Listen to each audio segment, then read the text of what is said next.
Sweety, రేపటి నుంచి మన లవర్స్ డే సందర్భంగా నీకు ఏమేమి ఇవ్వాలో అన్నీ ఇచ్చేస్తా స్వీటీ. అబ్బా, నువ్వు నన్ను మస్టకు వదలకూడదు. నా పేరు ఫ్లాషీ.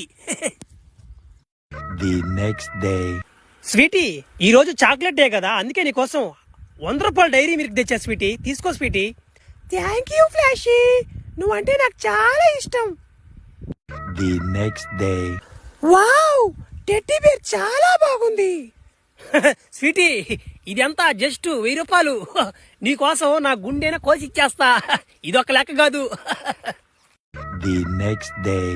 భారతదేశం నా మాతృభూమి. భారతదేశంలో ఆడవాళ్ళందరూ నాకు చెల్లెలు లాంటి వాళ్ళు.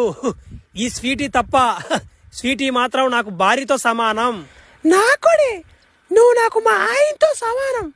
నిన్ను ఖచ్చితంగా పెళ్లి చేసుకుంటాను, ప్రామిస్ చేస్తున్నా. ఒరే ఏంద్ర, టైం 10 అవుతున్నా కానీ ఇంకా రాలేదు స్వీటీయా. ఈ రోజు కిస్ డే. ఈ ఎట్టబెట్టాల కిస్ నాకు అర్థం కావట్లేదు. ఇటు పెట్టుకుని ఆమె బట్టి లాగేసి ముద్దు పెట్టేలా బ్యా. ఏమి ఇంకా టైం అయినా కానీ రాలేదు.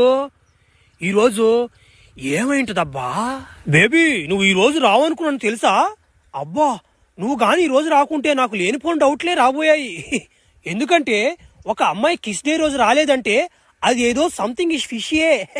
నాకు బాగా తెలుసు. ఒరే ఈడేంద్రిట్టు మాట్లాడతాడా? ఒక అమ్మాయి కాడుండా బా, మళ్ళీ ఓడిడా. ఏది ఒక కిస్ డే రోజు ఒక అమ్మాయి రాకపోతే దానికి అర్థం సంథింగ్ ఇస్ ఫిషి అంటే బా, జ్వరం వస్తుంది, జలుబు వస్తుంది, దగ్గు వస్తుంది, ఎన్ని వస్తాయా? అవన్నీ మనకు చెప్తారు, ఇలా చెప్పరు కదా. నా స్వీటీ మీద నాకు నమ్మకం ఉంది కానీ ఈడు మాట్లాడలేదు. నేను వినేదా? నేనే స్వీటీ ఇంటికి పోయి సర్ప్రైజ్ ఇస్తా. పోయేదర్లా ఫ్లాష్ మ్యాన్ వాడు గడుచుకొని పోయా, ఫ్లాష్ మ్యాన్ ఫైటర్సా సర్ప్రైజ్ చేద్దాం.